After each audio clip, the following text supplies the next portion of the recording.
अस्सलामुअलैकुम। Hi guys, मैं Abdul Razaq sir. Welcome back to my YouTube channel. English बोलचाल में आपका इस्तकबाल है। हमने इंग्लिश बोलचाल का एक सिलसिला शुरू किए हैं जिसमें हम रोज़ाना आपको एक लेसन सिखाते हैं और हमारी इंग्लिश को हम इम्प्रूव करने की कोशिश कर रहे हैं।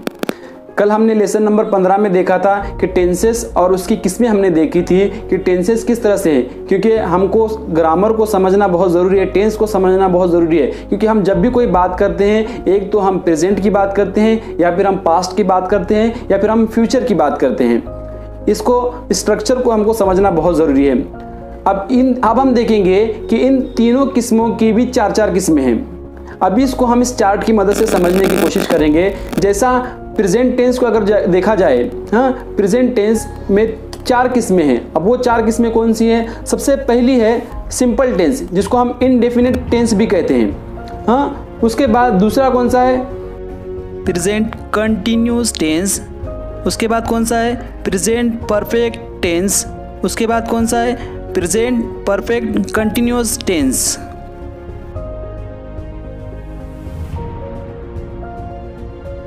से पास्ट की भी चार किस्में हैं। अब वो कौन से हैं? जैसे सिंपल पास्ट टेंस, उसके बाद past continuous tense, past perfect tense, past perfect continuous tense. उसी तरह से फ्यूचर की भी चार किस्में हैं। अब वो कौन सी है? सिंपल फ्यूचर टेंस, उसके बाद future continuous tense, future perfect tense, future perfect continuous tense. चारों जुमले हैं और इसको हमको समझना बहुत ज़रूरी है। जब तक हम इसको समझेंगे नहीं, तब तक हम कोई भी बात को आसानी से समझ नहीं पाएंगे और कह नहीं पाएंगे। उर्दू में मादरी ज़बान में हमारे क्या होता है कि हमने इस सारी बातों को हमने अपने माहौल में सुना है, जिसकी वजह से इससे इतनी गहराई में हम नहीं चले गए। हर बात को हम आसानी से बोल देते हैं। अब आइए हम आगे बढ़ते हैं कि जुमले की भी 6 किस्में हैं। कोई डरने की वजह नहीं, कोई वजह नहीं है डरने की। हम आसानी से एक स्टेप बाय स्टेप हम सीखते जाएंगे और आगे बढ़ते जाएंगे। अब आपको ध्यान देना है कि जुमले की भी 6 किस्में हैं। अब 6 किस्में जुमले की कौन सी हैं?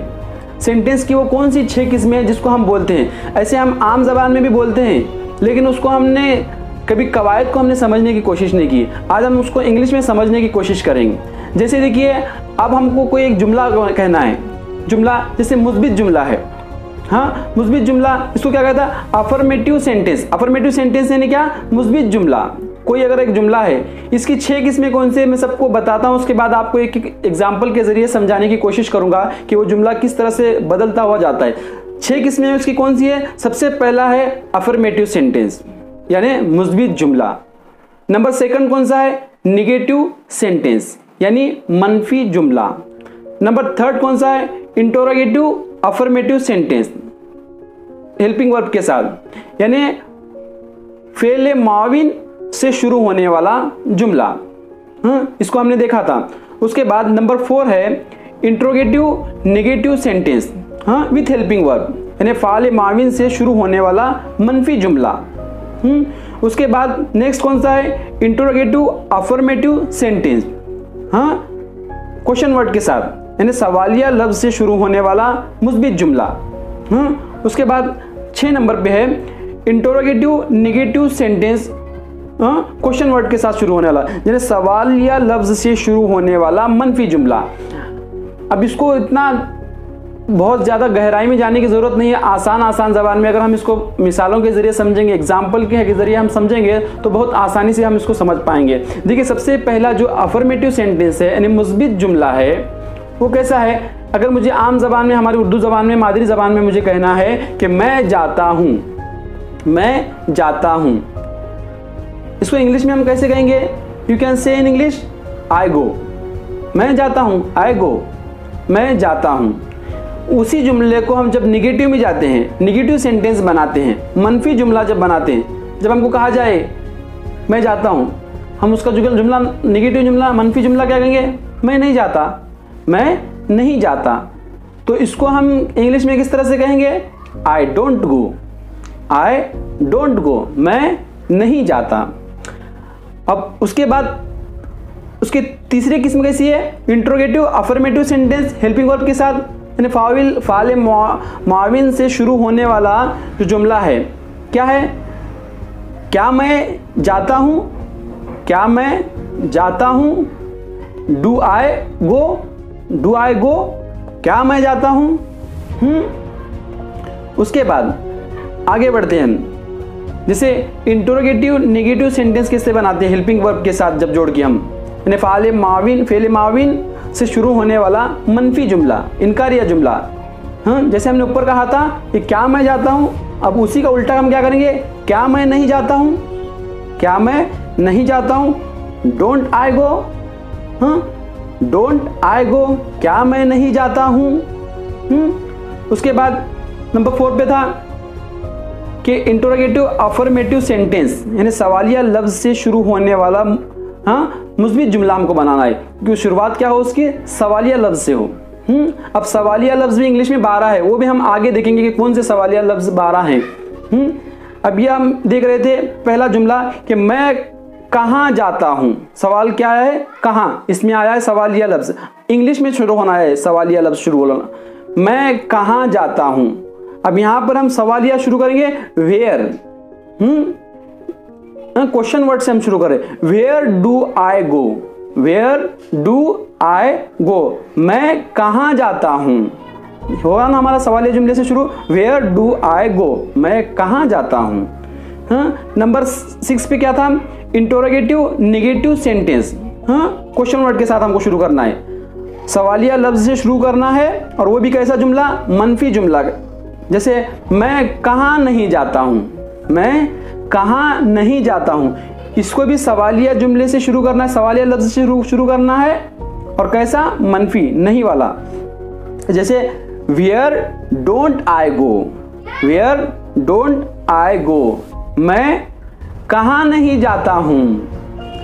गाइस आप समझने की कोशिश करिए, थोड़ा थोड़ा समझने की कोशिश करिए, बहुत ज़्यादा मुश्किल नहीं है। जैसे हमने मुस्बित जुमला कहा, मैं जाता हूँ, आई गो, उसी को हमने उल्टा बनाया, मैं नहीं जाता हूँ, आई डोंट गो। उसके नीचे हमने सवालिया जुमला से शुरू होने वाला बनाया, हेल्पिंग वर्ब लगा के बनाया, क्या मैं जाता हूँ, डू आई गो। उसी का उल्टा हमने बनाया, क्या मैं नहीं जाता हूँ, डोंट आई गो। उसके बाद सवालिया लफ्ज से शुरू होने वाला बनाया, मैं कहाँ जाता हूँ, वेयर डू आई गो। उसी को हमने उल्टा किया, मैं कहाँ नहीं जाता हूँ, वेयर डोंट आई गो। कुछ बातों को हमको समझना जरूरी है कि अब देखिए कि हम समझ रहे हैं स्टेप बाय स्टेप। अब प्रेजेंट टेंस के अंदर हम समझ रहे थे यानी सिंपल टेंस यानी इंडेफिनिट टेंस, इसके अंदर क्या होता है, जो भी मौजूदा जमाने में काम हो रहा है अभी इसी वक्त या फिर इस घंटे, मौजूदा जमाने में जो काम हो रहा है वो सारे जुमले कहाँ आते हैं, इनडेफिनिट टेंस में आते हैं, यानी सिंपल टेंस में ये सारे जमाने आते हैं। इसको हम पहचानने का आसान तरीका क्या है, जिसके आखिर में क्या आता है, ता है, ते हैं, ती है। जैसे मैं जाता हूँ, मैं आता हूँ, मैं खाता हूँ, मैं बोलता हूँ, मैं सुनता हूँ, ये हर एक के अंदर ता आ रहा है, वो जाते हैं, वो आते हैं, है ना। हाँ, अब ये जो आते हैं, बारिश होती है, अब ता, ते और ती जहाँ पर भी आते हैं तो हमको ये बात समझ लेना है कि ये कौन सा टेंस है, हाँ, सिंपल टेंस यानी प्रेजेंट इंडेफिनिट टेंस है, ये हमको समझना है सबसे पहली बात। अब इसके अंदर, इस टेंस के अंदर हेल्पिंग वर्ब जो भी लगता है, क्या लगता है हेल्पिंग वर्ब, हाँ, डू डज। क्या लगता है, डू डज। अब डू किसको लगता है, याद रखिए किस किस को डू लगता है, हाँ, आई, वी, यू, दे और प्लूरल। और एक बार सुनिएगा, आई, वी, यू, दे और प्लूरल, इन सारों को क्या लगता है, डू। क्या लगता है, डू। इसके अलावा he, she, it and singular, he, she, it and singular को क्या लगता है, डज लगता है। क्या लगता है, डज लगता है। जैसे अफर्मेटिव सेंटेंस के अंदर क्या आता है, सब्जेक्ट प्लस वर्ब का पहला फॉर्म। अफर्मेटिव देखिए, याद रखिए, प्रेजेंट टेंस के अंदर, सिंपल टेंस के अंदर, अफर्मेटिव के अंदर क्या होता है, सब्जेक्ट प्लस वर्ब का फर्स्ट फॉर्म। जैसे मैंने सबसे पहले कहा था, मैं जाता हूं, मैं क्या है, मैं सब्जेक्ट है, काम करने वाला। मैं कौन है, काम करने वाला, मैं। आई, गो वर्ड का पहला फॉर्म है, हाँ, गो जाना, मैं जाता हूँ, इस तरह से। हाँ, अब निगेटिव, उसी को हम निगेटिव बनाते वक्त में क्या करेंगे, सबसे पहला आएगा हमारा सब्जेक्ट, जैसे सब्जेक्ट हमारा आया था आई, मैं सब्जेक्ट आया था। हाँ, उसके बाद आएगा हेल्पिंग वर्ब, याद रखिए सब्जेक्ट प्लस हेल्पिंग वर्ब। हाँ, हेल्पिंग वर्ब क्या आता है हमारा, डू या फिर डज, सिंपल टेंस के अंदर डू या डज हमारा हेल्पिंग वर्ब आता है। उसके बाद क्या आता है, नॉट लगता है। हाँ, नॉट लगता है। उसके बाद क्या आता है, वर्ब का पहला फॉर्म आता है। जैसे हमने नेगेटिव सेंटेंस बना था, आई क्या था हमारा, आई था हमारा सब्जेक्ट। उसके बाद हमने हेल्पिंग वर्ब क्या लगाया, डू, हेल्पिंग वर्ब क्या लगाया, डू, आई डू। उसके बाद क्या लगाना है, नॉट, आई डू नॉट। उसके बाद वर्ब का पहला फॉर्म लगाना है, गो, क्या बना, आई डू नॉट गो, मैं नहीं जाता हूँ। इसको हम क्या करते हैं, शॉर्ट फॉर्म लिखते वक्त में आई डोंट गो। अब इसको भी क्यों लिखते हैं, कब लिखते हैं, उसको भी हम सिलसिलेवार समझते जाएंगे, समझने की कोशिश करेंगे। गाइस, अगर आपको ये हमारा लेसन थोड़ी भी समझ में आ रहा है तो आप समझने की कोशिश करिए, हम और आसान ज़बान में आपको समझाने की कोशिश करेंगे। अगर ये लेसन या फिर ये वीडियो आपको थोड़ा सा आपके काम का हो, आपको अच्छा लगा हो, तो हमारे चैनल को लाइक करें, कमेंट्स करें और सब्सक्राइब करें और अपने दोस्तों में शेयर करें।